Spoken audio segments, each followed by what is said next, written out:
Hi, welcome to Prabha with TNPSC. இன்றைக்கி என்ன பார்க்குறோம் அப்படின்னா, எக்கனாமிக்ஸில் வந்து சில டாபிக்ஸில் தான் கொஷின் ரிப்பீட்டடாக வருது. ஸோ அந்த டாபிக்ஸை வந்து நம்ம நல்லா கான்சன்ட்ரேட் பண்ணணும். ஸோ அதுக்காக தான் நான் வந்து நோட்ஸ் மேக் பண்ணியிருக்கேன்.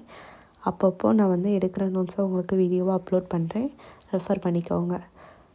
ஃபஸ்ட்டு பாருங்கள், வட்டார ஊரக வங்கிகள். இதுலேருந்து இப்போ ரீசெண்டாக கூட நம்ம எழுதின குரூப் 4ல் ஒரு கொஷின் கேட்டிருந்தாங்க.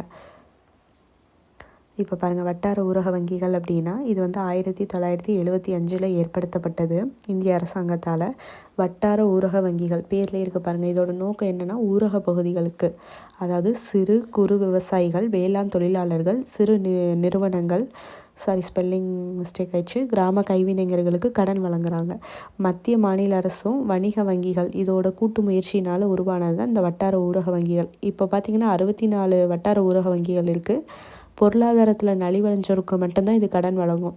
இதோட வட்டி விகிதம் பார்த்திங்கன்னா கூட்டுறவு வங்கிகளில் வாங்குவீங்களா அந்த மாதிரி இருக்கும்.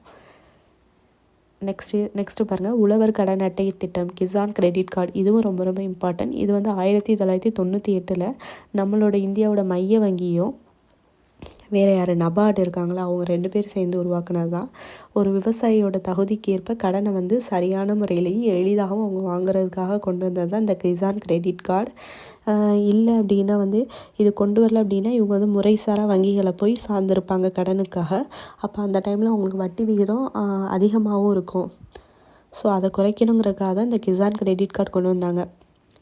இந்த கிசான் கிரெடிட் கார்டை நம்ம எங்கே வாங்கலாம் அப்படின்னா, பிராந்திய கிராமப்புற பொதுத்துறை. இதை நல்லா பார்த்துக்கோங்க. பிராந்திய கிராமப்புற பொதுத்துறை. ஆன்மேன் அவுட் மாதிரி கூட கேட்கலாம்.